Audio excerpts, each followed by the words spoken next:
Hello everyone. Coursera UPSC में आप सभी का स्वागत है। यूपीएससी प्रीलिम्स प्रैक्टिस सीरीज में जियोग्राफी के सेट में हमने फर्स्ट पार्ट देख लिया था। टेस्ट नंबर फर्स्ट का फर्स्ट पार्ट तो हमने देख लिया था, जिसमें 20 क्वेश्चन हमने प्रैक्टिस किए थे। आज हम देखेंगे सेकंड पार्ट। इसमें अगले 30 क्वेश्चन होंगे। टोटल पहले सेट में 50 क्वेश्चन थे, तो हमने 20 क्वेश्चन तो देख रखे हैं। अगले 30 क्वेश्चन देखते हैं, इसमें कुल 50 क्वेश्चन कंप्लीट हो जाएंगे। चलिए पहला सेट देखते हैं। पिछले सेट में कुछ लोगों ने कमेंट किया था कि सर मेरा कोई अच्छा स्कोर नहीं हो रहा है। तो स्कोर ऐसे नहीं होता, एक ही दिन में नहीं होता, धीरे धीरे प्रैक्टिस करने से ही होता है। एक दिन में स्कोर किसी का भी नहीं बहुत अच्छा होता है। इस सेट में अगर 30 क्वेश्चन हैं, अगर आप इस सेट में 10 क्वेश्चन भी सही कर पाते हैं तो बहुत अच्छा है। मतलब 30 क्वेश्चन में से अगर आप 10 क्वेश्चन सही कर पाते हो, ठीक ठाक तैयारी चल रही है। अगर आप 15 कर पाते हो तो बहुत अच्छी है, 20 करें तो बेस्ट है। इतना आप प्रयास करिएगा करने के लिए, क्योंकि कुछ क्वेश्चन बहुत जटिल है और कुछ क्वेश्चन बहुत ईजी हैं। तो आप लमसम लगभग मान के चलिए 10 क्वेश्चन कर लेते हो तो एवरेज हैं आप। अगर नहीं हो पा रहा है तो कोई बात नहीं, इस टेस्ट से सीखने का प्रयास करिए, क्योंकि धीरे धीरे प्रैक्टिस करने से ही इंप्रूवमेंट होगा, या अचानक इंप्रूवमेंट नहीं हो जाएगा। और कुछ लोग थे लैंग्वेज को लेकर के थे, इशू कर रहे थे। लैंग्वेज एक ही दिन में नहीं सुधरता है, लंबा समय लगता है। धीरे धीरे प्रैक्टिस करने से लैंग्वेज अच्छा हो जाता है, क्योंकि सभी के लगभग सभी लोगों के कुछ ना कुछ इशू होते हैं हिंदी मीडियम में लेकर, मात्राओं को लेकर के। इनफैक्ट मेरा भी थोड़ा बहुत इशू है, लेकिन सुधारने से ही होता है ना, एक ही दिन में नहीं सुधर जाएगा। चलिए पहला क्वेश्चन देखते हैं। पहला क्वेश्चन दिया है, महासागरों में तापमान के ऊर्ध्वाधर वितरण के बारे में निम्नलिखित कथनों पर विचार कीजिए। कथन एक दिया हुआ है, गर्म महासागरीय जल की शीर्ष परत पूरे वर्ष मध्य अक्षांशों में मौजूद होती है। जबकि दूसरा दिया हुआ है, बढ़ते अक्षांश के साथ सतही जल का तापमान घटता है। और तीसरा दिया हुआ है, उत्तरी गोलार्ध में महासागरों के दक्षिणी गोलार्ध की तुलना में अपेक्षाकृत अधिक तापमान दर्ज होता है। बताइए इनमें से कौन सा कथन सही है। अब इसको पेशेंस के साथ सॉल्व करेंगे। आपको एग्जैक्ट पता हो कि ये हमारा मान लीजिए कि ग्लोब है, पृथ्वी है। अब इसको विभाजित करता है इक्वेटर। अब इक्वेटर से दूर जाने पे तापमान, मतलब मध्य अक्षांशों में यहाँ पे देखेंगे 30 से 35 के बीच में, डिग्री के बीच में, क्या यहाँ पे तापमान हमेशा वर्ष भर शीर्ष पे बना रहता है, अधिकतम रहता है? नहीं रहता है, इसलिए हमारा पहला गलत है। यहाँ पे गर्मियों के समय में तापमान अधिक रहता है, जैसे सर्दी की ऋतु आती है यहाँ पे तापमान गिर जाता है। इसी को हॉर्स लैटिट्यूड भी बोलते हैं, क्योंकि हाई प्रेशर का जोन होता है। दूसरी क्वेश्चन की बात करें, दूसरे टॉपिक की, बढ़ते अक्षांश के साथ सतही जल का तापमान घटता है, तो बिल्कुल सही बात है। आप लोग वैसे भी, आप लोगों को पता होगा सबसे ज़्यादा कहाँ पे तापमान दर्ज किया जाता है। आप लोगों को सबको लग रहा होगा इक्वेटर पे, लेकिन इक्वेटर पे नहीं होता है। इक्वेटर थोड़ा सा ऊपर कर्क रेखा और मकर रेखा के बीच में सबसे ज़्यादा दर्ज किया जाता है। क्यों यहाँ पे दर्ज नहीं किया था? आपको पता होगा कि यहाँ पे संवहनी तरंगें चलती हैं, जो हीट को ऊपर लेके चली जाती हैं, इसलिए यहाँ पे सबसे ज़्यादा दर्ज नहीं किया था। थोड़ा सा ऊपर, मतलब 8 से 10 डिग्री के बीच में पाया जाता है, इसलिए हमारा दूसरा कथन सही है। आप जैसे जैसे इक्वेटर से पोल की तरफ जाएंगे तापमान गिरता चला जाता है, तो बिल्कुल सही बात है। यहाँ कह रहा है सतही जल का तापमान घटता है, तो सही बात है। वही तीसरे कथन की बात करें, कह रहा उत्तरी गोलार्ध में महासागरों में दक्षिणी गोलार्ध की तुलना में अपेक्षाकृत अधिक तापमान दर्ज किया जाता है।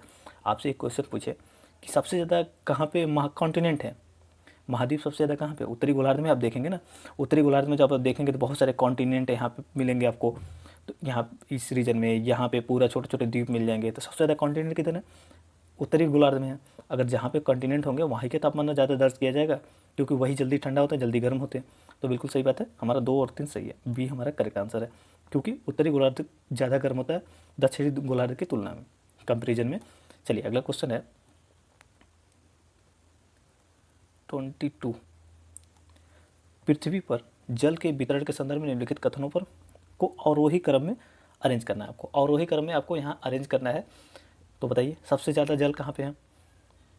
इसमें दिया हिमच्छादित, भूजल, महासागर और नदी एवं धाराएं। तो बताइए इनमें सबसे ज़्यादा जल कहाँ मिलेगा? उम्मीद है सभी लोगों को पता होगा। यहाँ पे घटते क्रम में अरेंज करना है आपको। तो पहले अरेंज नंबर पे आप लोग महासागर रखेंगे, क्योंकि महासागर में सबसे ज़्यादा जल है। महासागर में देखेंगे 97% जल है, 97% अकेले महासागर में ही हो जाता है। उसके बाद दूसरा अगर देखें इसमें से कौन सा आएगा, तो दूसरे स्थान पे हिमनद आएगा, जो कि यहाँ पे दिया ही नहीं है हिमनद, लेकिन यहाँ पर दिया है हिमछत्रक। तो हम इसको अरेंज कर देंगे, दूसरे स्थान पर डाल देंगे। 3 और 1 किस में दिया हुआ है? 3 और 1 2 जगह दिया हुआ है। अब दूसरा हम देखते हैं, भूजल आएगा या यहाँ पे नदी धाराएँ आएंगी, किसका स्थान आएगा इसमें? तो इसके बाद आ जाएगा हमारा भूजल, फिर उसके बाद आ जाएगा नदी धाराएँ। हमारा बी आंसर यहाँ करेक्ट हो जाएगा। आप अरेंज करके इसको एक बार देख लेंगे तो बेहतर होगा। और एक चीज़ और, फ्रेश वाटर का भी देख लीजिएगा प्रतिशत किसमें कितना पाया जाता है। हो सके तो नीचे कमेंट बॉक्स में भी बता सकते हैं, दूसरे लोगों को भी हेल्प हो जाएगा। निम्नलिखित कथनों पर विचार कीजिए। कथन 1 दिया हुआ, विषुवत रेखी निम्न वायुदाब पेटी को डोलड्रम के नाम से जाना जाए। यह पवन अभिसरण का एक क्षेत्र है, जबकि दूसरा कथन दिया हुआ है उपोष्णकटिबंधीय पेटी दाब पेटी को अक्षांश के नाम से भी जाना जाता है। यह पवन के विचलन का क्षेत्र है। बताइए इनमें से कौन सा कथन सही है। उम्मीद है सभी लोगों ने आंसर लगा लिया होगा। हमने जो बताया था यहाँ पे वाली इक्वेटर है। डोलड्रम कहाँ पे पाया जाएगा, आप देखेंगे इसको, डोलड्रम का रीजन 30 डिग्री अक्षांश के बीच में पाया जाता है, 30 से 35 के बीच में आता है, तो 30 से 35 डिग्री के बीच में। ये डोलड्रम का रीजन क्यों होता है, यहाँ से इक्वेटर से जो हवाएं उठती हैं आकर के वापस यहीं पे नीचे उतरती हैं। तो हमारा पहला कथन देखिए, विषुवत रेखा रेखी निम्न वायुदाब पेटी को, विषुवत रेखी निम्न वायुदाब पेटी को क्या कहते हैं,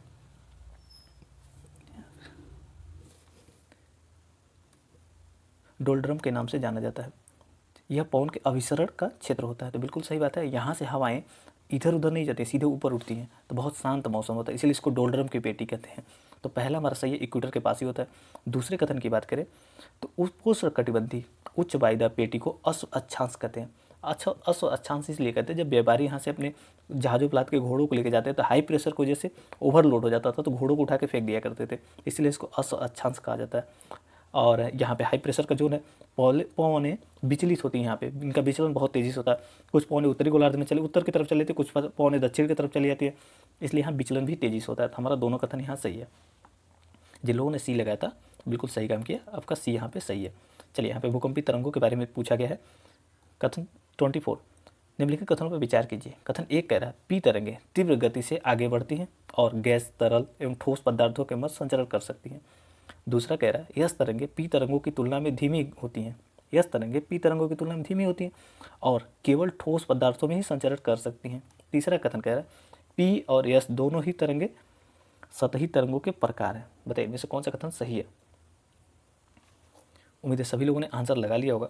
अगर हम पहले कथन की बात करें तो पहला कथन बिल्कुल सही है, ये ठोस, द्रव, गैस सभी में संचरण कर सकता है, तो हमारा यहाँ पे पहला कथन तो बिल्कुल सही हो जाता है। दूसरे कथन की बात करें पी तरंगे यस तरंगे पी तरंगों की तुलना में धीमी होती हैं, यहाँ तक तो बिल्कुल सही है। केवल ठोस पदार्थों में संचरण कर सकती हैं। बताइए ये केवल ठोस तरंगों में, मतलब ठोस पदार्थों में ही संचरण कर सकती हैं पी तरंगे। उम्मीद है सभी लोगों ने सोच लिया होगा। जब देखेंगे आप, मान लीजिए ऐसे हम लोगों ने पढ़ा होगा, ऊपर आ जाता है क्रस्ट, फिर मेंटल, तो जैसे ही मेंटल में जाएगा जहाँ पे ये आने लगता है इसका मैग्मा स्टेज, तो वहाँ पे आप देखेंगे यस तरंगे होता क्या है, यस तरंगे वहाँ से विलुप्त होने लगती हैं, विचलन करने लगती हैं, तो हमें पता चलता है कि ये केवल ठोस में ही गमन कर सकती है, तो दूसरा कथन भी हमारा सही हो जाता है। यहाँ जो दिया हुआ पी और यस दोनों ही सतही तरंगे होते हैं, बिल्कुल गलत बताइए, सतही तरंगे नहीं है। यल हो जाए, लव वेव जिसको बोलते हैं, यल वेव, वो सतही तरंगे होती है, सबसे ज़्यादा खतरनाक होता है, विनाश सबसे ज़्यादा उसी से होता है, विनाशकारी तरंग भी उसको कहते हैं। तो हमारा 1 और 2 सही हो गया, तीसरा हमारा गलत है। यहाँ पे 1 और 2 अर्थात ए सही है। चलिए अगला क्वेश्चन देखते हैं। अगला दिया हुआ है व्यापारिक पवनों के संदर्भ में निम्नलिखित कथनों पर विचार कीजिए। यहाँ व्यापारिक पवनों के संदर्भ में पूछा गया आपसे। कथन 1 दिया हुआ है व्यापारिक पवनें सभी भूमंडलीय पवनों में सबसे अधिक नियत होती हैं, जबकि दूसरा दिया हुआ है व्यापारिक पवनें सूर्य की सापेक्ष स्थिति के अनुसार दिशा बदलती हैं। तीसरा दिया हुआ है व्यापारिक पवनों में नमी धारण की क्षमता अधिक होती है। तो बताइए इनमें से कौन सा कथन सही है। उम्मीद है सभी लोगों ने आंसर लगा लिया होगा। पहले कथन की बात करें व्यापारिक पवनें सभी भूमंडलीय पवनों में सबसे अधिक नियत होती हैं, तो बिल्कुल सही बात है, ये बिल्कुल नियत होती हैं, स्थिर होती हैं, ये सूर्य के सापेक्ष अपनी दिशा नहीं बदलती हैं, इसीलिए तो स्टेबल हैं। दूसरा कथन गलत हो गया। व्यापारिक पवनों में नमी धारण की क्षमता अधिक होती है, क्योंकि व्यापारिक पवनें पूर्व से पश्चिम की तरफ चलती हैं, ये नमी को धारण करने की इनकी क्षमता अधिक होती है। तो हमारा सही हो जाता है यहाँ पे 1 और 3 अर्थात सी हमारा सही है। महाद्वीपों के पूर्वी भाग पर भारी वर्षा भी करती हैं, क्योंकि नमी धारण करके आते, पश्चिमी भागों में वर्षा नहीं करती हैं। तो आप देखेंगे ज़्यादातर जो कॉन्टिनेंट हैं उनके पश्चिमी रीजन में, मान लीजिए इंडियन कॉन्टिनेंट, अब यहाँ पे देखेंगे तो इस रीजन में, यहाँ पे राजस्थान के रीजन में हमारे वहाँ डेजर्ट मिलता है, थार मरुस्थल, इसी के रीजन है, क्योंकि व्यापारिक पवनें पश्चिम में जाती है तो उनकी नमी समाप्त हो जाती है, तो इसी वजह से वहाँ पे डेजर्ट होता है, कम वर्षा होती है। चलिए अगला क्वेश्चन देखते हैं। अगला क्वेश्चन दिया हुआ है समुद्री ग्रीष्म लहर पर विचार कीजिए। समुद्री हीट के बारे में पूछा जा रहा है, हीट करंट के। चलिए पहला दिया हुआ है समुद्री ग्रीष्म लहर केवल ग्रीष्म ऋतु में ही चलती है, जबकि दूसरा दिया हुआ है महासागरीय धाराएं, पवनें और अल नीनो समुद्री ग्रीष्म लहर के कारण है। तीसरा दिया हुआ है ग्रेट बैरियर रीफ का विरंजन समुद्री गर्म लहर के पवनों के प्रभाव में से एक है। तो बताइए इनमें से कौन सा कथन सही है। उम्मीद है सभी लोगों ने आंसर लगा लिया होगा। अगर समुद्री हीट लहर की बात करेंगे, ग्रीष्म लहर की बात करेंगे, तो केवल ग्रीष्म ऋतु में नहीं चलता है, शीत ऋतु में भी इसको देखने के लिए मिलता है इसकी स्थिति। इसलिए हमारा पहला तो गलत हो जाता है, पहला गलत है। दूसरे की बात करें, महासागरीय धाराएं पौने और अल नीनो समुद्री ग्रीष्म लहर के कारण होती है, तो बिल्कुल सही बात है। इसकी वजह से ये संचालित होती हैं, महासागरीय धाराओं को जैसे भी, पौनों को जैसे, और अल नीनो की वजह से भी इनका ये ग्रीष्म लहर के कारण है, किनकी वजह से इनका उद्भव होता है। तीसरे कथन देखें, ग्रेट बैरियर रीफ का विरंजन समुद्री ग्रीष्म लहर के प्रभावों में से एक है, तो बिल्कुल सही बात है। आपको पता होगा जब जो ये कोरल होता है, इसको एक निश्चित तापमान चाहिए, उसी में ये फल फूल सकते हैं। तो अगर जब ग्रीष्म लहर आती है तो इसको टेम्परेचर बहुत ज़्यादा बढ़ जाता है, जिसकी वजह से इनका विरंजन हो जाता है, कोरल ब्लीचिंग हो जाता है। तो इसलिए हमारा यहाँ हो जाता है बी सही आंसर। 2 और 3 पहला गलत है, क्योंकि शीत ऋतु में भी इनका उद्भव होता है। चलिए, यहाँ सूखे के प्रकार के बारे में पूछा गया आपसे और कारण पूछा गया। पहला दिया मौसमी सूखा, इसका कारण बताया गया अपर्याप्त वर्षा। जबकि दूसरा दिया हुआ कृषि सूखा, इसका कारण बताया गया जल कुंडों में जल का कम भंडारण। जबकि तीसरा दिया हुआ जलवायु संबंधी सूखा, मृदा में कम नमी। तो बताइए इनमें से कौन सा सही सम्मिलित है। उम्मीद है सभी लोगों ने आंसर लगा लिया होगा। जिन लोगों ने इसमें लगाया है डी, तो बिल्कुल सही बात है, केवल एक सही है। मौसमी सूखा का मतलब होता है अपर्याप्त वर्षा, इसको मौसमी सूखा कहते हैं। जब कृषि सूखा की बात की जाए तो मृदा में नमी, कम नमी, जब मृदा में कम नमी होगी तो उसको कृषि सूखा कहते हैं। जलवायु संबंधी सूखा, जल कुंडों में जल का कम भंडारण, इसकी वजह से होता है जलवायु संबंधी सूखा। हमारा 2 और 3 तो गलत था, एक सही था। अब मौसमी सूखा कब होता है, मान लीजिए मौसमी सूखा है, अपर्याप्त वर्षा, अपर्याप्त वर्षा हो जाएगी तो लोग क्या करेंगे, जल को मतलब सतही जल का यूज़ करने लगेंगे। सतही जल का जब यूज़ करेंगे तो भौम जल का सूखा हो जाएगा। जब भौम जल का सूखा हो जाएगा तो मृदा में नमी खत्म हो जाएगी। जब मृदा, फिर उसको क्या करें, मृदा में नमी खत्म हो जाए तो कृषि सूखा कर देंगे। वैसे ही जब मृदा में मतलब नमी खत्म हो गई, कृषि सूखा आ गया। इसकी वजह से पारिस्थितिकी सूखा हो जाए, क्योंकि पूरे इकोसिस्टम ही डिस्ट्रॉय होने लगता है। उसको क्या बोलते हैं, पारिस्थितिकी सूखा। तो उम्मीद है सबको समझ में आ गया होगा। जिन लोगों ने डी लगाया था उनका बिल्कुल सही है। चलिए अगला क्वेश्चन देखते हैं। अगला दिया हुआ है, उत्तरी अमेरिका में उत्तर से दक्षिण की ओर जाने वाली निम्नलिखित जल निकायों को सही क्रम में अरेंज करिए। आपको ये झीलों को अरेंज करना है कैसे, उत्तर से दक्षिण की दिशा में। ए दिया सुपीरियर झील, बी दिया है एरी झील, और 3 दिया विनिपेग झील, और 4 दिया हडसन की खाड़ी। उम्मीद है सभी लोगों ने आंसर लगा लिया होगा। जिन लोगों ने इसमें लगाया है सी, उनका बिल्कुल सही है। देखिए सी क्यों होगा, आप हडसन की खाड़ी देखेंगे, ये किधर पड़ेगा, सबसे उत्तर में पड़ेगा। उसके बाद कौन सा आएगा, फिर विनिपेग झील आ जाएगा, उसके बाद आएगा सुपीरियर झील, फिर एरी झील। तो ऐसे में हमारा सी आंसर करेक्ट है। आप एक बार इसको मैप खोल के, अपना एटलस खोल के देख सकते हैं, तो वहाँ से सही हो जाएगा। 2-3 लोकेशन और भी देख सकते हैं, सेंट लॉरेंस की खाड़ी देख सकते हैं, थोड़ी सी हो सकता है स्ट्रेट भी देख लीजिए। चलिए अगला है, निम्नलिखित में से कौन सा रेगिस्तान क्षेत्र में पवनों का परिणाम है। रेगिस्तानी क्षेत्रों में पवनों का परिणाम है, मतलब रेगिस्तानी क्षेत्रों में जो हवाएं चलती हैं उनका कौन कौन सा परिणाम है। यहाँ दिया हुआ है डिफ्लेक्शन, दूसरा दिया हुआ है अपसल्कन, तीसरा दिया हुआ है घर्षण, और चौथा दिया संघर्षण। तो बताइए इनमें से कौन सा परिणाम है इसका। रेगिस्तानी क्षेत्रों में पवनों का परिणाम है, इनकी वजह से ये संरचनाएं देखने के लिए मिलती है रेगिस्तानी क्षेत्रों में। उम्मीद है सभी लोगों ने आंसर लगा लिया होगा।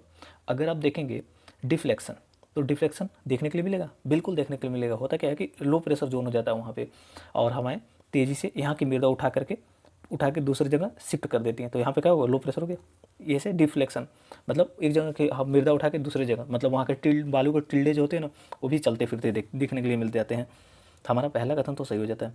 वहीं दूसरे की देखें अपसल्कन, अपसल्कन कैसे होता है, ये ताप और दाब की वजह से होता है। बहुत ज़्यादा मतलब प्रेशर वो हो गया, तापमान बहुत ज़्यादा बढ़ गया, तो इनके क्या हो, प्रसार हो जाएगा।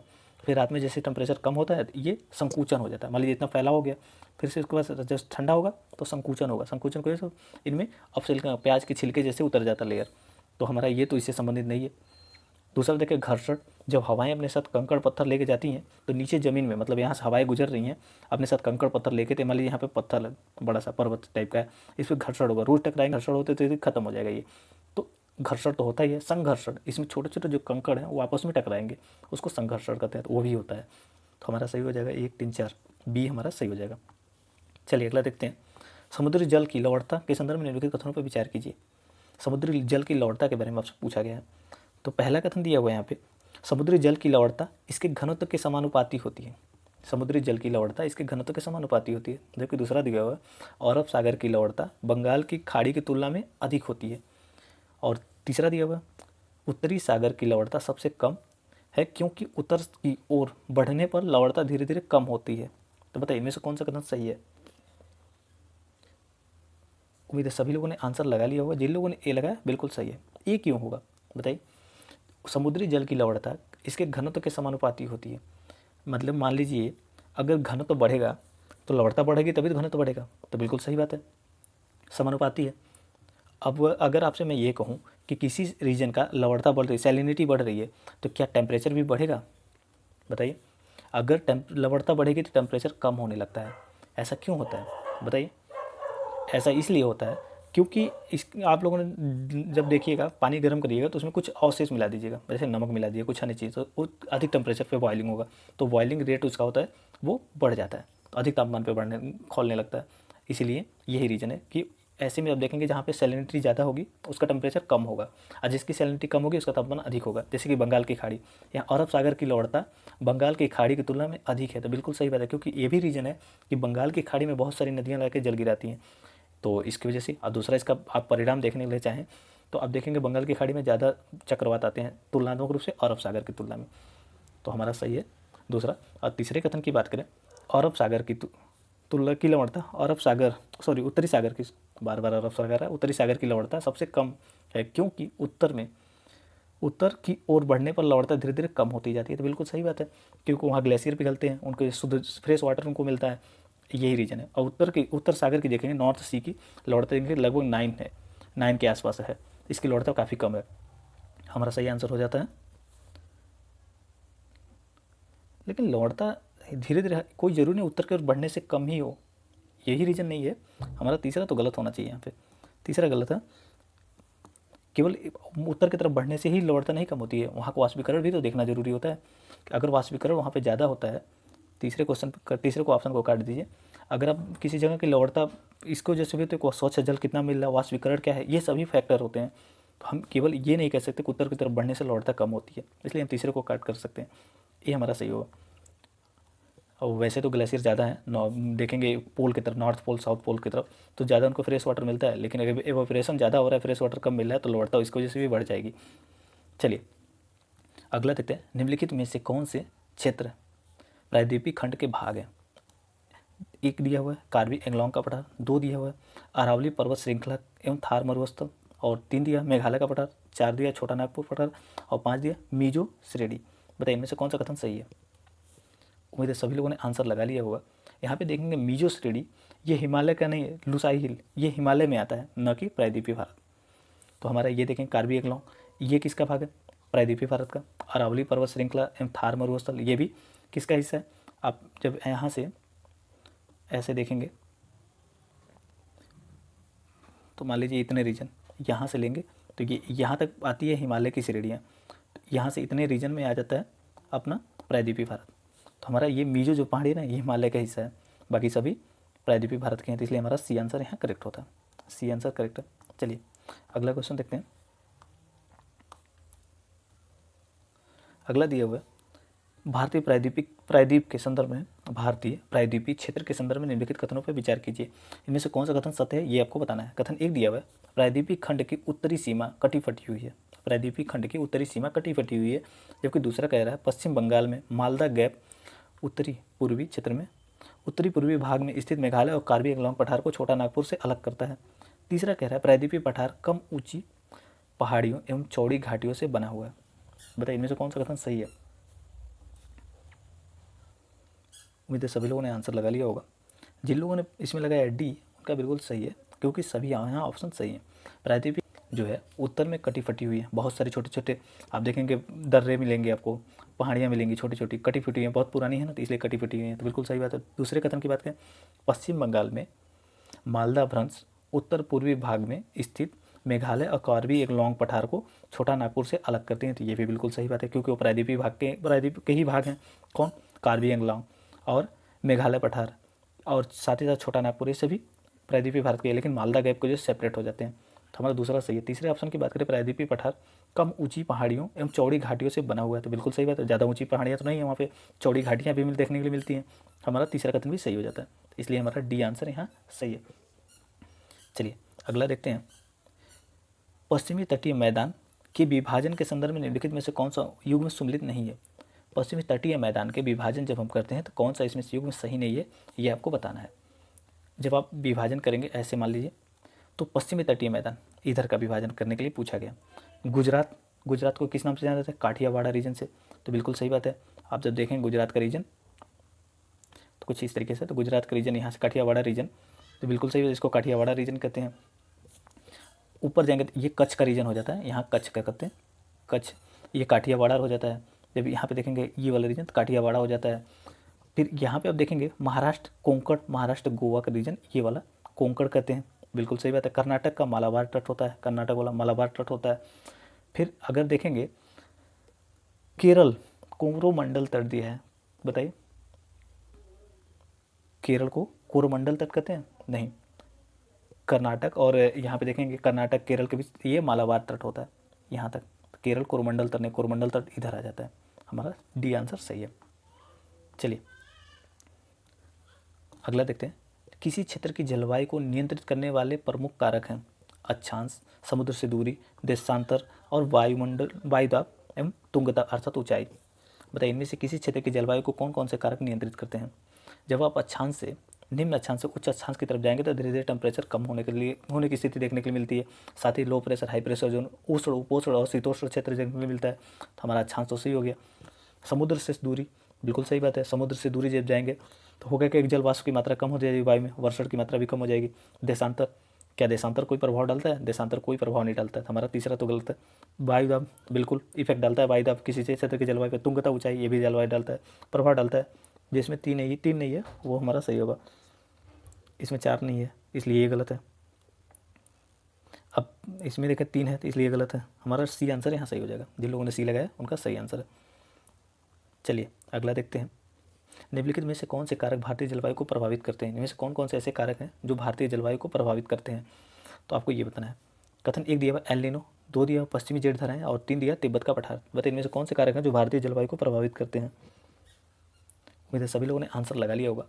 देखें अगर पहले कथन की हम बात करें यहाँ पे एल नीनो, तो एल नीनो को जैसे होता है कि हमारे वहाँ इंडियन ओशियन में मतलब इंडियन रीजन में वर्षा कम होती है, साथ ही ऑस्ट्रेलिया रीजन में बहुत ज़्यादा आग लगने की घटनाएं भी देखने के लिए मिलती हैं। जबकि ला नीनो में क्या होता है, बहुत सारी बारिश होने लगता है भारत में, ऑस्ट्रेलिया में और इंडोनेशिया की तरफ। तो ये एल नीनो इफेक्ट डालता है इंडियन मानसून पे। वही देखिए पश्चिमी जेठ धाराएं, ये भी क्या करता है, प्रभाव डालता है। तिब्बत का पठार, अगर ये गर्म ना हो तो ये तो मतलब इंजन ही होता है, अगर ये गर्म ना हो तो मानसून आएगा ही नहीं, इसलिए हमारा सही हो गया डी। चलिए अगला क्वेश्चन देखते हैं, उम्मीद है आपको मानसून तरने में पढ़ रखा होगा, मानसून में पूरे वो सिस्टम काम करते हैं। चलिए इंडियन ओशियन डाइपोल के बारे में आप एक बार देख लीजिएगा। इंडियन ओशियन डाइपोल ज़्यादातर पूछे जाते हैं, इंडियन ओशियन डाइपोल को लेकर के एल नीनो से जोड़ करके, ला नीनो से जोड़ करके उनको देखा जाता है। प्रायद्वीपीय नदियों की विशेषताओं के संदर्भ में निम्नलिखित कथनों पर विचार कीजिए। कथन एक दिया हुआ है, प्रायद्वीपीय नदियाँ अपना मार्ग बदलती रहती हैं, जबकि दूसरा दिया हुआ है ये नदियाँ विसर्पों का निर्माण नहीं करती हैं। तीसरा दिया हुआ पूर्व की ओर बहने वाली प्रायद्वीपीय नदियाँ अपने मुहाने पर डेल्टा का निर्माण करती हैं। चौथा दिया प्रायद्वीपीय नदियों की अपवाह द्रोणियाँ आकार में अपेक्षाकृत छोटी होती हैं। तो बताइए इनमें से कौन सा कथन सही है। उम्मीद है सभी लोगों ने आंसर लगा लिया होगा। प्रायद्वीपीय नदियाँ अपना मार्ग बदलती हैं, बिल्कुल गलत बात है, ये बहुत पुरानी है और मृदा यहाँ की कठोर है, पथरीली है, जिसकी वजह से इनका मार्ग मतलब चेंज नहीं होता, एक मार्ग निश्चित मार्ग में ही चलती रहती हैं। इसके साथ ही ये मौसमी नदियाँ हैं, इनका जल धारण कम है, जल मतलब इनको 365 दिन नहीं मिलता है, केवल मानसून के सीजन में मिलता है। और इसके साथ साथ ये अपने मार्ग को सुनिश्चित कर चुकी हैं, तो इसलिए हमारा पहला गलत हो गया, ये अपने मार्ग में बदलाव नहीं करती हैं। दूसरे कथन देखें, ये नदियाँ विसर्प का निर्माण नहीं करती हैं, बिल्कुल सही बात, विसर्पण नहीं करती, एक निश्चित मार्ग में ही चलती हैं। तीसरा देखें, पूर्व की ओर बहने वाली प्रायद्वीपीय नदियाँ अपने मुहाने पर डेल्टा का निर्माण करती हैं। आप देखेंगे गोदावरी, कृष्णा और कावेरी और यहाँ तक कि महानदी, ये क्या करती हैं, अपने मुहाने पर डेल्टा का निर्माण करती है, तो बिल्कुल सही बात है तीसरा। चौथा देखें, प्रायद्वीपीय नदियों की अपवाह द्रोणियाँ आकार में अपेक्षाकृत छोटी होती हैं, तो ये भी सही है। इनकी द्रोणियाँ जो हैं उतनी व्यापक नहीं है जितनी जैसे कि गंगा का है, ब्रह्मपुत्र का है। इनकी जो जल द्रोणी देखेंगे आप, अपवाह द्रोणी, ये काफ़ी व्यापक है, लेकिन इनकी द्रोणियाँ बहुत छोटी छोटी होती हैं, तो हमारा सही हो जाएगा। यहाँ पे एक गलत है, एक तो सभी में दिया हुआ, बी में नहीं दिया हुआ, तो बी हमारा सही आंसर हो जाएगा। उम्मीद है सभी लोगों को ये क्वेश्चन समझ में आ गया होगा।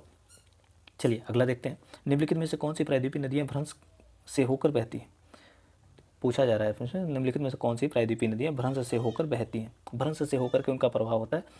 एक दिया हुआ नर्मदा, दो दिया ताप्ती, तीन दिया कृष्णा और चार दिया गोदावरी। बताइए इनमें से कौन सी नदी है जो भ्रंश से होकर बहती है। उम्मीद है सभी लोगों ने आंसर लगा दिया होगा। देखिए यहाँ पे नर्मदा और ताप्ती ये दो नदियाँ ऐसी हैं जो भ्रंश से होकर बहती हैं। तो हमारा सही आंसर हो गया डी। आपको बताना है पूर्व की तरफ कौन सी नदी है जो भ्रंश घाटी से होकर बहती है। पूर्व में बहने वाली नदी जो भ्रंश घाटी से होकर बहती है। चलिए अगला है, निम्नलिखित में से कौन सी नदियाँ भारतीय उपमहाद्वीप में पश्चिम की ओर प्रवाहित होती हैं। भारतीय उपमहाद्वीप में पश्चिम की ओर प्रवाहित होने वाली नदियों के बारे में पूछा गया है। एक दिया ताप्ती, दो दिया साबरमती, तीन दिया पेरियार और चार दिया शरावती, पाँच दिया बैगई। तो बताइए इनमें से कौन सी ऐसी नदी है जो पूर्व की ओर बहती है, सॉरी पश्चिम की तरफ बहती है। पश्चिम की ओर प्रवाहित होने वाली नदियों के बारे में पूछा गया है। अभी हमने देखा ताप्ती बिल्कुल बहती है। बताइए साबरमती बहती है, ये भी बहती है। पेरियार, पेरियार भी बहती है। फिर साबरमती है, शरावती नहीं है, साबरमती है, ये बहती है। शरावती नदी ये भी बहती है। अगर बैगई की बात की जाती है ये पूर्व की तरफ बहती है। हमारा हो गया यहाँ पे ए सही है। ताप्ती नदी हम लोग ने अभी जस्ट देखा है। तो ताप्ती नदी कैसे बहती है, भ्रंश घाटी से बहती है। शरावती नदी ये भी बहती है। और पेरियार, शरावती नदी, साबरमती शरावती दोनों पूर्व की तरफ बहने वाली नदी, पश्चिम की तरफ बहने वाली है, पूर्व नहीं पश्चिम की तरफ बहने वाली है। जबकि बैगई नदी है ये पूर्व की ओर बहने वाली है। तो हमारा पाँचवां गलत है और 1 2 3 4 सही है, अर्थात ए सही है। जिन लोगों ने नहीं लगाया था उनका बिल्कुल सही है। चलिए अगला देखते हैं, गंगा की सहायक नदियों में से किन नदियों का उद्गम स्थल नेपाल में स्थित है। नेपाल हिमालय से है, आपको ये बताना है। एक दिया हुआ घाघरा, दो दिया रामगंगा, तीन दिया गंडक, चार दिया कोसी और पाँच दिया शारदा। बताइए इनमें से कौन सी ऐसी नदी है जिसका उद्गम स्थल नेपाल में स्थित है। उम्मीद है सभी लोगों ने आंसर लगा लिया होगा। इसमें अगर हम पहले की बात करें, पहला घाघरा, तो बिल्कुल सही बात है। इसका नेपाल हिमालय से ही इनका उत्सर्जन मतलब स्रोत है, उत्सर्जन नहीं स्रोत है, यहीं से इनका उद्गम होता है। रामगंगा की बात करें तो ये कुमाऊं हिमालय से निकलती है। रामगंगा यूके अर्थात उत्तराखंड से निकलती है, इसलिए हमारा ये तो नहीं होगा। गंडक बिल्कुल निकलती है, गंडक। कोसी, कोसी भी निकलती है। फिर अगर शारदा नदी की बात करें, शारदा भी निकलती है। इसमें दो जिसमें भी है कट कर सकते हैं, दो देख रहे हैं सभी में है, सी को छोड़ करके, सी में नहीं है। हमारा आंसर सी हो जाएगा। चलिए अगला क्वेश्चन देखते हैं,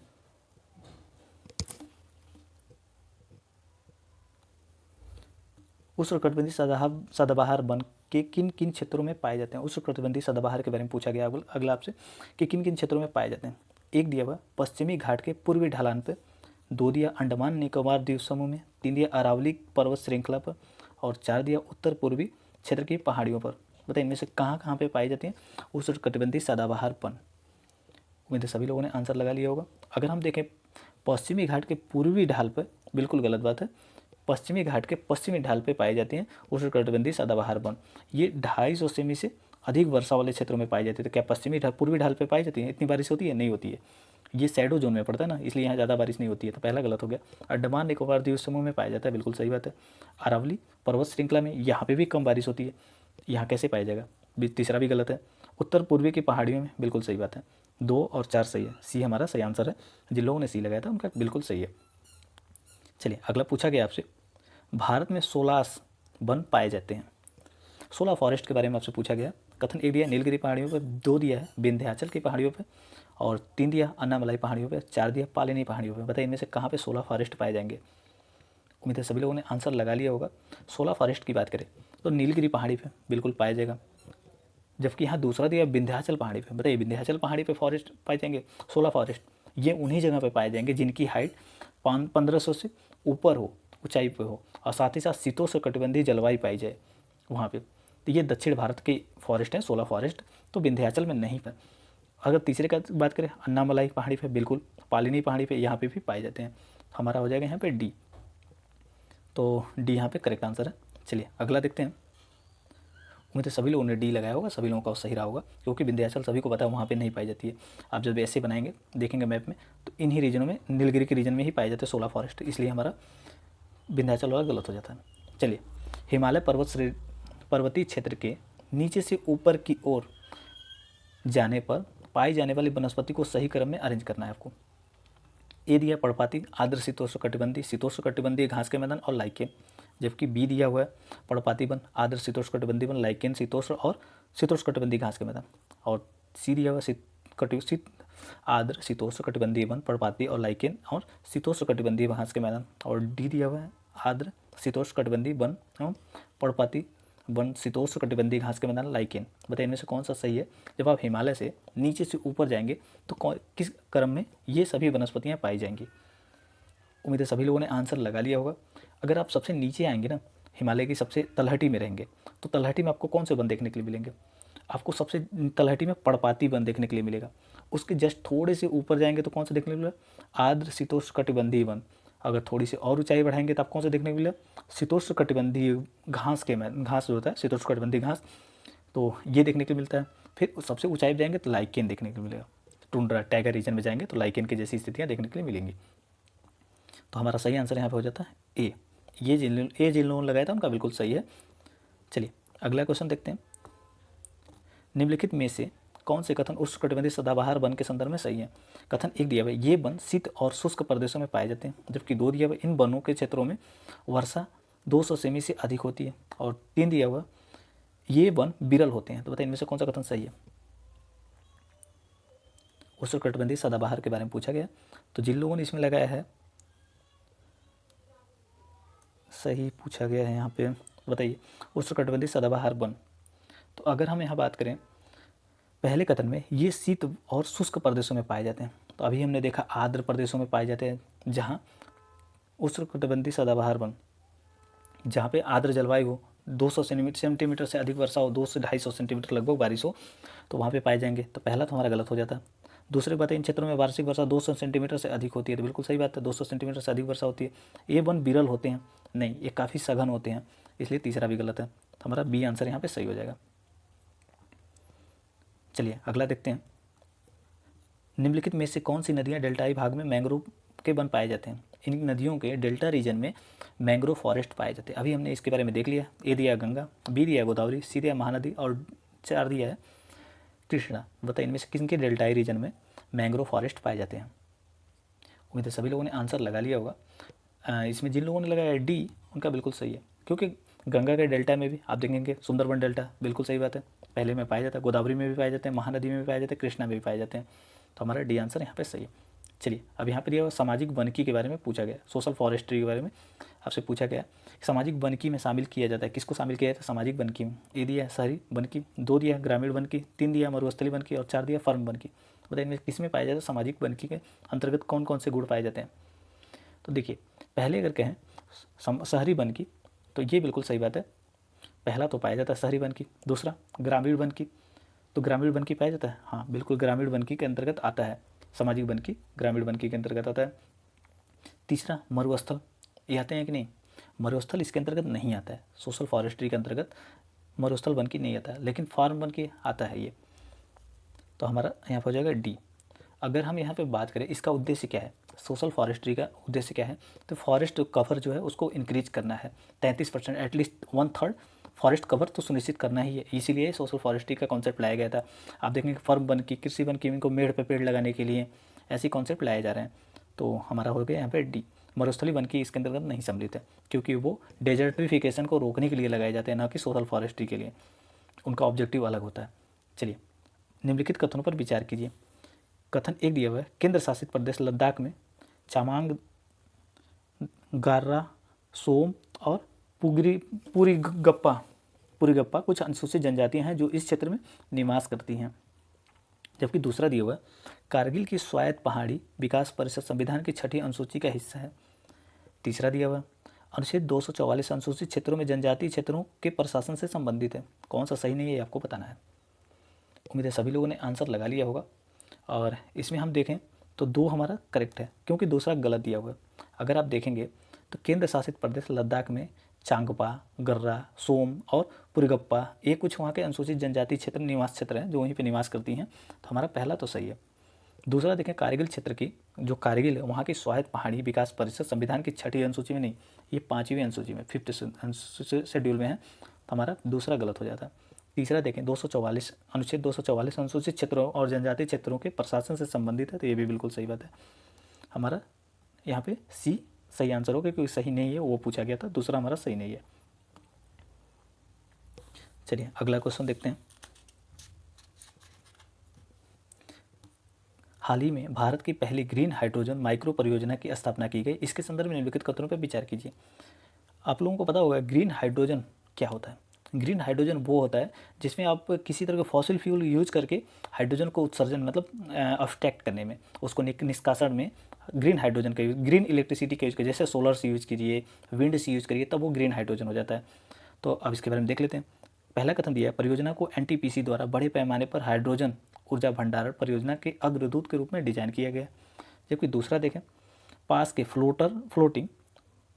फ्लोटिंग सोलर प्रोजेक्ट से इनपुट पावर को लेकर के उन्नत 240 सॉलिड ऑक्साइड इलेक्ट्रोलाइट का उपयोग करके हाइड्रोजन का उत्पादन किया जाएगा। बताइए इनमें से कौन सा कथन सही है? इसमें दोनों सही है। ये देखेंगे, आपसे पूछा जा सकता है प्रीलिम्स में कि एनटीपीसी ने कहाँ पर बड़े पैमाने पर माइक्रोग्रिड लगाया है हाइड्रोजन को एब्स्ट्रैक्ट करने के लिए, निष्कासन के लिए। तो याद रखिएगा विशाखापट्टनम में लगाया गया। अगर आप स्टेट पीसीएस को देने वाले हैं तो वहाँ पे भी ये पूछे जा सकते हैं कि कहाँ पे अभी एनटीपीसी ने लगाया है। तो ये लगाया गया है विशाखापट्टनम में। तो हमारा सही आंसर दोनों है, यहाँ पे दोनों सही है। और इसमें एक चीज़ याद रखिएगा, आपसे ग्रीन हाइड्रोजन के बारे में पूछा जा सकता है तो आप याद रखिएगा वो हमेशा सोलर से या विंड से लिया जाएगा। रिन्यूएबल एनर्जी सोर्सिंग का जो भी इलेक्ट्रिसिटी होगा वो सोर्स रिन्यूएबल एनर्जी होगा।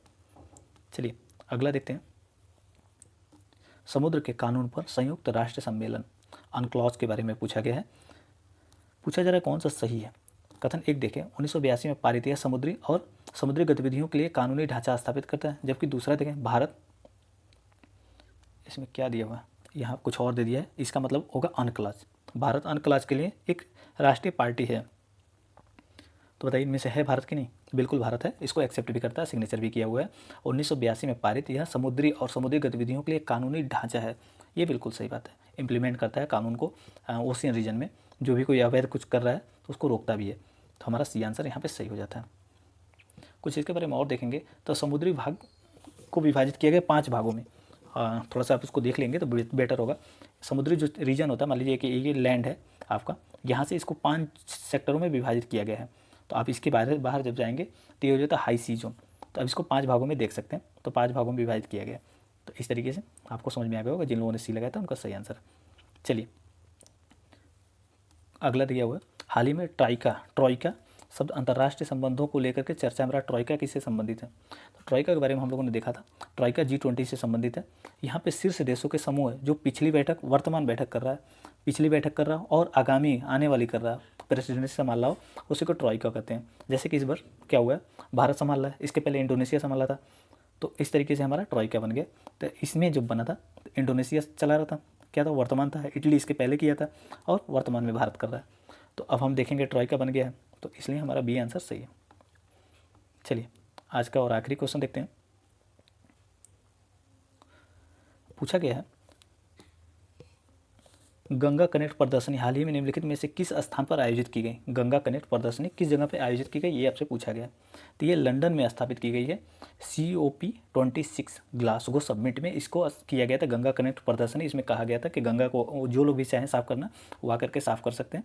तो लंदन UK में किया गया ग्लासगो समिट में। तो हमारा सही आंसर ए हो गया। तो आप याद रखिए गंगा कनेक्ट प्रदर्शनी कहाँ पे किया गया था? ग्लासगो में किया गया था, लंदन में। COP26 था वो। उम्मीद है सभी लोगों को समझ में आ गया होगा। चलिए ये सिर्फ देखने के लिए धन्यवाद। अगर आपको पसंद आए तो दोस्तों को रिकमेंड कर सकते हैं।